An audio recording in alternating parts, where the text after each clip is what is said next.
99.7 FM studios. Kokomlemle in Accra. Our digital address GA09933341. Also live on Love 99.5 FM in Kumasi. Affiliates across the country, including Pad FM in Damango, Jubilee FM in Keta, and Sunshine FM in Boko. It's on ABN Radio in London and around the world at myjoyonline.com. The news is brought to you by UMB Bank, UMB Speed Up, Digibank, Let's Go, SuperSem, Build Your Dream, and Telesol 4G. Just a touch. In this edition, Step Aside. That's the call by Anti-Graft Agency, Ghana Integrity Initiative to CEO Public Procurement Authority. But news just coming in, President Akufo-Addo suspends Chief Executive Officer of the Public Procurement Authority following investigation revealing a company he owns sells government contracts. State of resources and actually even disallow other businesses to get contracts from the state. Obviously, she step aside and allow the proper investigations to be conducted. We'll get to speak to the Director of Communications at the Jubilee House, Eugene Ahin, shortly. Also in this edition, our series dubbed Porous Borders will take you to the Sampa-Soko border in the Bono region, where robbers and nomadic herdsmen are tormenting residents at border towns between Ghana and Ivory Coast. Authorities of Association International School raise safety concerns as a private developer digs a deep trench behind the school for the construction of a 22-story building. So we're very concerned because there can be a landslide, and behind that is IB block, and we have some residential apartments. And later, we'll get to hear the advice of the founder of Action Chapel International, Archbishop Duncan Williams, to the youth. But why the score? Stay tuned. We have details also in sports. The football world hits with the demise of former Black Star striker Manuel Junior Agogo. All that and more coming up here on the Midday News with me, MFA Apau. Now to just news coming in. President Akufo-Addo suspends Chief Executive Officer of the Public Procurement Authority following investigation revealing that a company he owns sells government contracts. And that's the latest investigative piece put together by Manasseh Azure Awuni. We'll get details of that. But let's head straight to the phone lines and speak to the Director of Communications at the Presidency, Mr. Eugene Ahin. We're grateful for your time here on the Midday News. For the avoidance of doubt, why has Mr. A.B. Ajay been asked to step aside? Good afternoon, and good afternoon to your listeners. Mr. A.B. Ajay has been asked to step aside by the President of the Republic, His Excellency Nana Addo Akufo-Addo, following the allegations made against him in the investigative documentary conducted by Manasseh Azure Awuni, titled Contracts for Sale. The President has been fully made aware of the contents of the documentary, and as a result of that, he believes, as things stand now, the best thing for him to do would be to be suspended, step aside from office, and the President has subsequently referred all the allegations, firstly with respect to conflict of interest, to the Commission on Human Rights and Administrative Justice, and those relating to potential acts of corruption to the Office of Special Prosecutor. So this is the reason why the President has moved to suspend the CEO of PPA. So reading the last portions of the statement you put out, it says that the President has also notified the chairperson of the board of the PPA to ensure that Mr. A.B. Ajay hands over his office expeditiously to Frank Mante, the Deputy Chief Executive Officer of the PPA. But in the same documentary that you make reference to, it mentions that the same board gave approval for these contracts. Why then should the board itself also not be, investigated? Are there plans for that to happen? Oh, definitely. This is the first step in a number of steps that are going to be undertaken. But as things stand now, the President believes that at least first and foremost, the head of that institution, first and foremost, should be asked to step aside. Once he steps aside, at least whatever procedures or whatever steps that have to follow with respect to the suspension of the CEO of the PPA would be reviewed. But this is just the first step in the line of other steps to be taken by the President of the Republic. Well, but the same chairperson of the board also, like I said, is he also going to be implicated in this? Is there any sanction for him as well? Because he's superintendent over this as well. Yeah, but whatever be the case, we'll just wait until the President takes that decision. As I said, as things stand now, the first decision that has been taken by the President is to suspend the CEO of the PPA. And subsequently, whatever actions he deems fit or whatever actions he wants to take subsequently after the suspension of the CEO would be made known. But as I said, this is just the first step in the line of other steps that will be undertaken by the president. And you say Shraj and the Office of the Special Prosecutor are also looking into this? Absolutely, yeah, because in the documentary, as per what we've been, as per the allegations leveled against the CEO of the PP reveals, two things. Firstly, conflict of interest, allegations involving conflict of interest, and the president believes, the body mandated to investigate that properly would be the Commission on Human Rights and Administrative Justice, and those also relating to potential acts of corruption. He has referred those allegations to the Office of the Special Prosecutor, and he has stressed the need for prompt action to be undertaken on this matter, not for this matter to drag. Prompt action as quickly as possible so we can bring finality to this matter. When were these two bodies notified? Yes, these institutions have been notified. The letters to these institutions from the president left Jubilee House literally some 10 minutes ago. So I'm sure in the next 15, 20 minutes, all persons involved, all persons who are supposed to carry out the directives of the president will have received their letters and to comply as such. But in all this, though, I'm sure when the president first heard this, how was he hit by it? Please, again, I didn't get the question. I'm asking how the president is feeling about this latest development.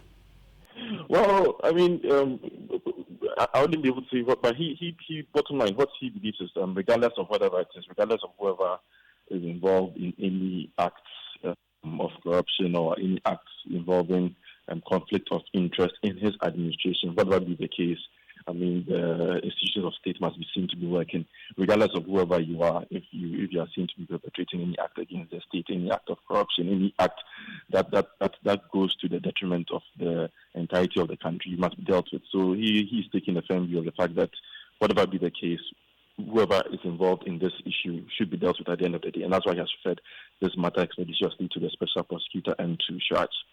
And finally, before I let you off, there's been talk about the president's office becoming a clearing agent of a sort. Is there an assurance that you can give that this will not be the same situation that will pertain? People who make those assertions, unfortunately, have no basis, because at the end of the day, right from day one, every single allegation that has been leveled against any appointee of the president, any of them, right from Boakye Jako when he was Minister for Energy, right down to the two deputy chiefs of staff, every single allegation has been investigated. The president is not the one who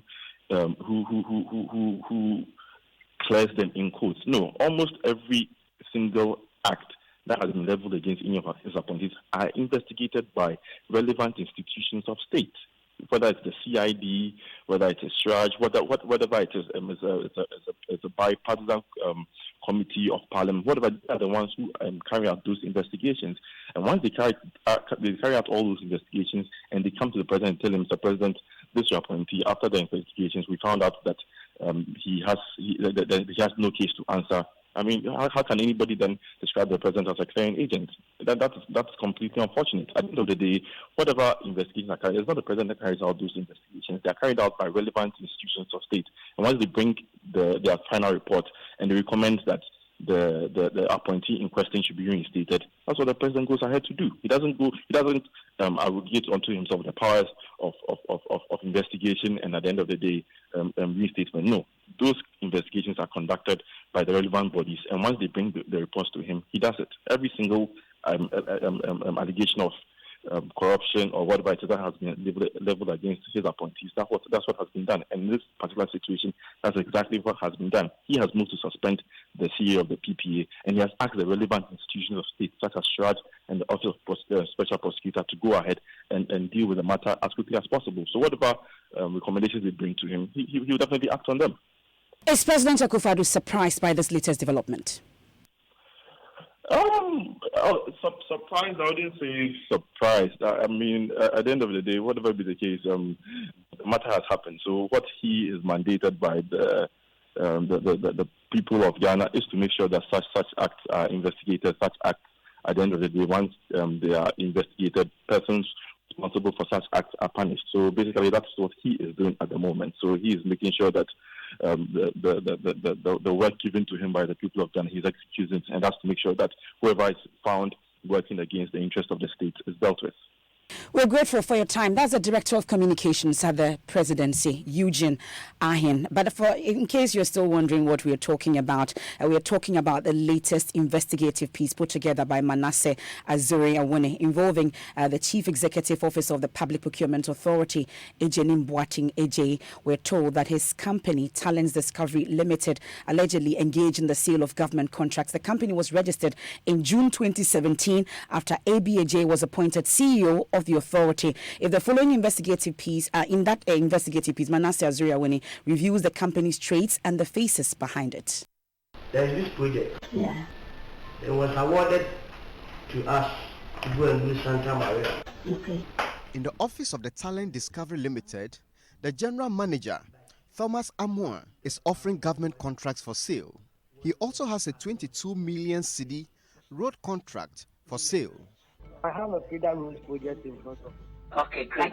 It's awarded to another sister company of us. Yeah, it's our sister company. Okay. But that one, we were looking for 15%. The contract sum is 22 million. 22? Yeah, 22. It's bitumen sufficient. Okay. In the northern region.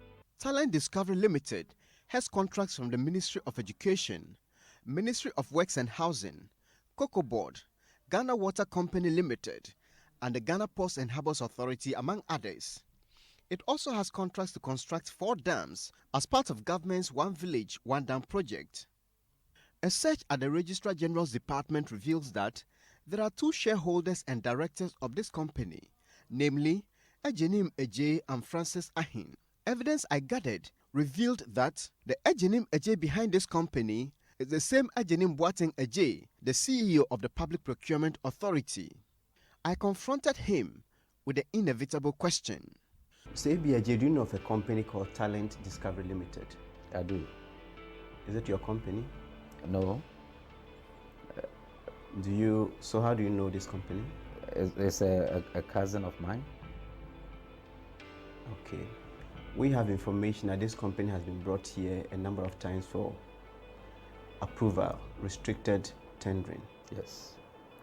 Did it come to your attention? Yes. And what did you do about it? Yes, I did declare at the board meeting. You have evidence to show? Yeah. Today? No, it's there. It's in our minutes. Yes, but I'm saying if we want to find out. Yes, it's in the minutes, so you can always find out. Okay. And what's the name of this, your cousin? I wouldn't disclose it. You can have it if you want it. We have done our checks and it's not your cousin, but your name is on the registration document. It's not my cousin, he's my in-law, my brother-in-law. Your brother-in-law, and yeah. What's his name? I will not disclose his name. Francis Ahin. Yeah. And then you are the majority shareholder and also a director. I'm not the majority shareholder. I'm a director. A director and then 60% shareholding? No. It is 50-50. And who is the second shareholder? Just 2 of us. So it is your company? I have a shares in it. The PPA board said Ejenim Ejei has disclosed his interest in the company. Talent Discovery Limited has also responded saying the general manager, who also signed the contracts on behalf of the company, acted on his own without authorization from his employer.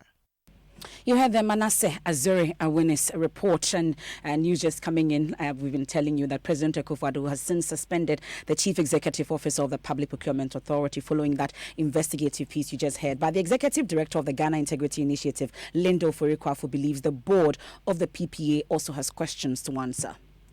If you look at the act of the board as well, it's also quite a bit worrying because I think under the public procurement, under the new PSM Act, the board has a responsibility to put in place measures to ensure that internal controls and systems are very good enough to allow for effective management or the conduct of affairs within the Public Procurement Authority, or all boards have that responsibility. So if the board can actually sit and approve over 14 restricted tenders whose due diligence have been conducted by a shareholder of a company benefiting from that process, I think the board themselves will also have a question. questions to answer. I think there is so much information provided by this video that all that we are expecting is for the appropriate state institutions to take action. You heard the executive director of the Ghana Integrity Initiative, Linda Ofori-Kwafo. On his part, procurement analyst Kobna Atabedu described the actions of Mr. Boateng as a breach of the ethics of procurement practitioners. He also reviewed the Ghana Institute of Procurement and Supply is today holding a meeting on this particular issue. We have the Ghana branch of SIPS, and then we have the professional body for Ghana itself, that is Ghana Institute of Procurement and Supply, GIPS. GIPS also has a code of conduct. So obviously there's a breach here and there's a breach there. I spoke to our council chair this morning. There's going to be an emergency council meeting this afternoon, and then they will tell us. But for us as a procurement cadre, this is a big blow. We are mourning. It's not good news. It's not good news.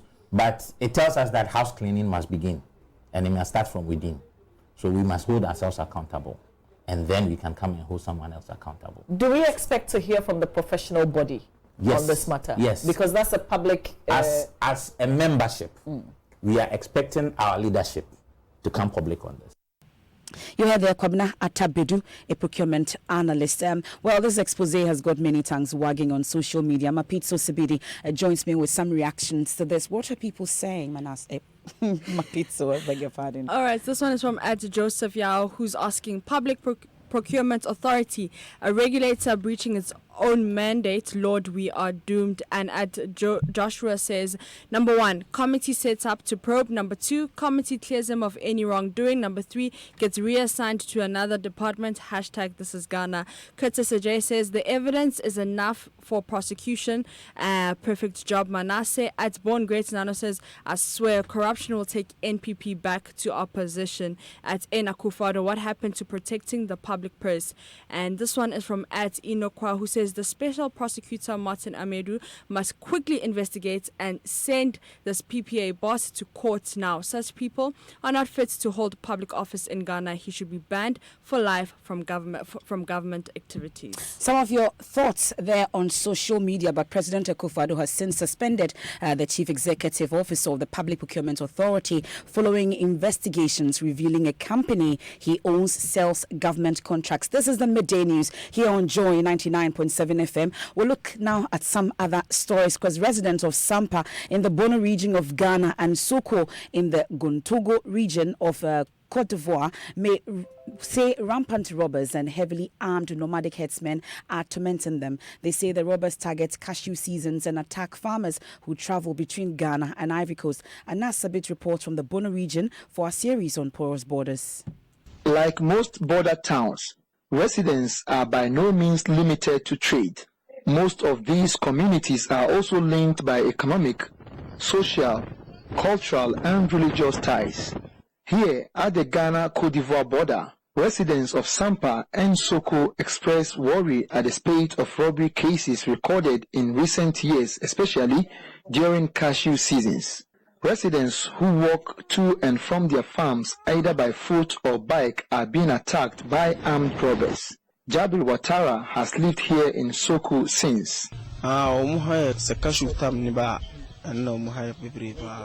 they exist, especially during cashew seasons. Even today, someone reported of his lost motorbike and we directed him to report the case to the police. There are thieves here, but we don't know where they are from. There is a specific place where they usually stand to rob, but as to whether they are Ghanaians, Fulani herdsmen, or we do not know. The border linking Ghana and Ivory Coast here in Sampa is just a tiny piece of land. The people who live here say they consider themselves as one people irrespective of their different nationalities. We are same people with those in Sampa. We speak same language too. Some of us here do go to marry from Sampa and the vice versa. That's our series on porous borders. We'll bring you the full version in our subsequent bulletins. The midday news, you will take a quick break when we return. But before that, our top stories in this hour. President Akufo-Addo suspends Chief Executive Officer of the Public Procurement Authority following investigations revealing a company he owns sells government contracts. And later... Go off Instagram, Facebook, Twitter, Snapchat. Get out of all this stuff. They are all distractions. They are for old people. But those of you of your age, you have no time for those things. That's the advice of the founder of Action Chapel International, Archbishop Duncan Williams, to the youth. But why this call? Stay tuned for details. Let's go, My name is Kwame Sefakai, and most of you know me as a media personality, but I am also a family man. The UMB mobile banking app, UMB Speed App, saves me so much time by letting me do almost all of my banking transactions on my phone. The cardless withdrawal feature allows me to withdraw cash from any UMB ATM without an ATM card. I can also pay bills, transfer money, request for a loan, invest money, and so much more. So now, I can spend less time at the bank and more time with the ones I love. Bank anywhere and anytime with a UMB mobile banking app, UMB Speed App, and get the time to do what you love most. Download the UMB Speed App from your Android, iOS, or Windows phone today. Call 0302-633-988 for more information. UMB Speed App, Digibank, let's go! Kremasa, Ghana, so we correct Mason pa. A Yamikosi super. Me a super Mason and Gasa. Because our job no and better. They won't see how beautiful and high quality your work is. That be what them they use believe you. That be why me too. It be only super cement at the use. Cement mu cement. Cement papa. Inti me cries in from because super. Because me the super cement and DVD ra. Super Cement is designed to ensure that your buildings stand strong for generations. Build with Super Cement. Build your dream. Build.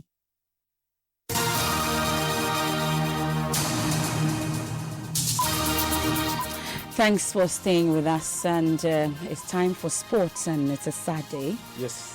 For sports lovers and for all of us, Junior Agogo. Benedict, I'm so sad. You're very sad. You know, very unfortunate news coming through this morning. The passing of former Black Star striker Manuel Junior Agogo. He was confirmed dead this morning at age 40. Agogo was hospitalized in 2015 after suffering stroke, and most of us remember him for the role he played during the Black Stars campaign at AFCON 2018, which Ghana hosted. But who truly was Manuel Junior Agogo? On to my football days. This one was Barnet. That's Nottingham. Nottingham, Bristol. That's Ghana. Yeah, Ghana as well. Ghana. How many times did you play for Ghana? 27 times. Wow. Manuel Junior Agogo was born on 1st August 1979. He was born in Ghana but spent most of his childhood in the UK. He then moved back to Ghana during his years in secondary school and attended St. Augustine's College. He began his youth career at Sheffield Wednesday in 1995, moving up to the senior squad in 1997. He played for 15 different clubs before retiring from professional football in 2012. His last club was Scottish side Hibernian. He was released from his contract in January 2012 after making 14 appearances for the club. Agogo spent most of his playing career in England, with additional spells in the USA, Egypt, Cyprus and Scotland. He played for Ghana between 2006 and 2009.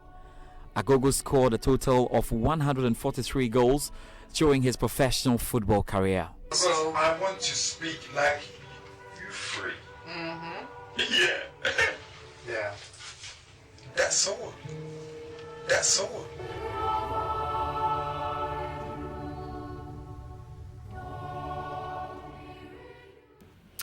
May his soul rest in perfect peace. Manuel Junior Agogo, no more with us. Now to some other stories. Authorities at the Association International School at the airport residential area are raising safety concerns over a big pit behind their buildings. They fear their structures could collapse as a private developer continues to dig the earth to make way for the construction of a 22-story building. Already, nearby roads have developed cracks. Engineer at the Ayawaso Municipal Assembly, Nat Na Caesar, says the contractors only had a demolition permit. Maxwell Agbagba has more. The project is expected to be completed in March 2021 on a site previously occupied by Starbow Company Limited.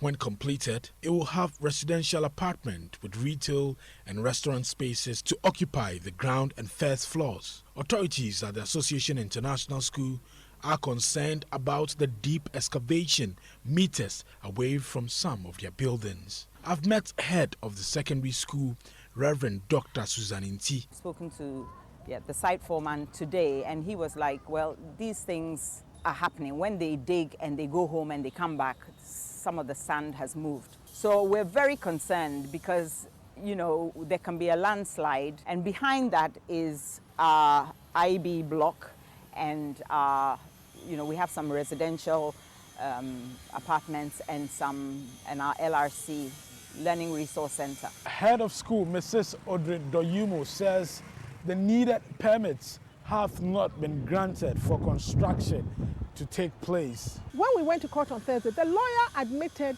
to our lawyer that they didn't have a permit and that he had told them to stop work. Because of the digging, they destabilized the area. The road on the right, the building on the left, they destabilized the whole soil. So basically there are incipient cracks, there are cracks on the road. That means that it can cave in any time. If that building goes down, ours also will go down. 22 stories in a flight path where civil aviation has mandated that every building should not go more than 8 stories. We've been to aviation. We've done our homework. They haven't given them. Maxwell Agbagba's report there. Now, over the last few weeks, we've heard from senior media practitioners and experts within the media industry lamenting what they call the recession of media freedoms under the Akufo-Addo administration. Under the Defend Media campaign, you've heard, among others, veteran journalist Kwesi Pratt Jr.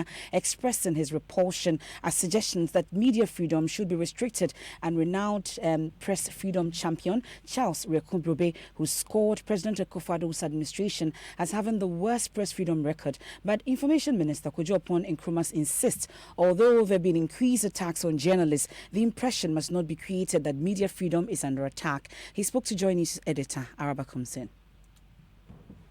Ahmed Swale is a terrible blot on our credentials as a country. And it is important, we continue to reiterate that it's important that the police and the security agencies succeed with that investigation and hold the persons who did it culpable. It is true, however, that we have observed or we have seen a reportage of attacks on journalists in recent years. That is a fact. And that fact we can put out there without necessarily saying that it means that press freedom is under attack or that President Akufo-Addo is attacking the media. I don't think that anybody has said that President Akufo-Addo is attacking the media. And I'll quote the statement by Professor Kakari, who is a media communications specialist.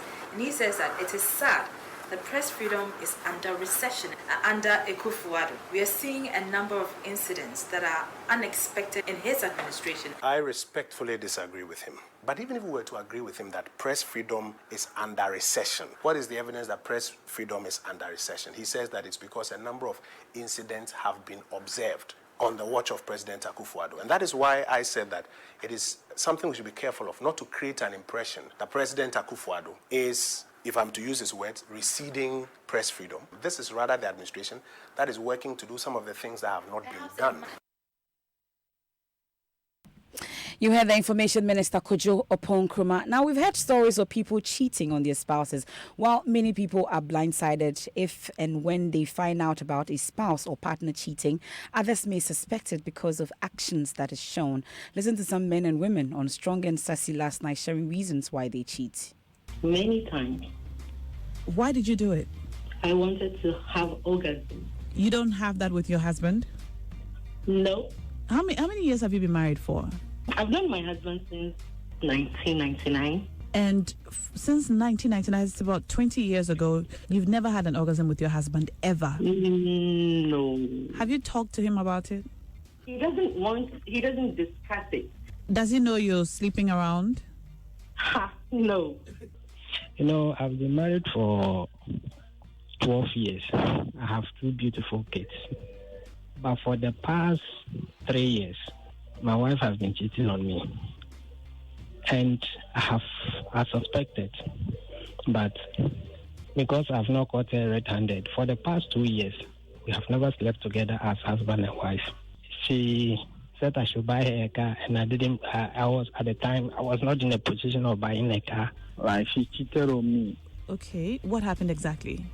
Cause like I had no money, like I'm broke, so like I wasn't giving her enough money, so she was like she wanted some more money, so she went out with this rich guy, so yeah, she cheated on me. How did that make you feel? It still hurt though. I had to take it like that, but I had to let her go.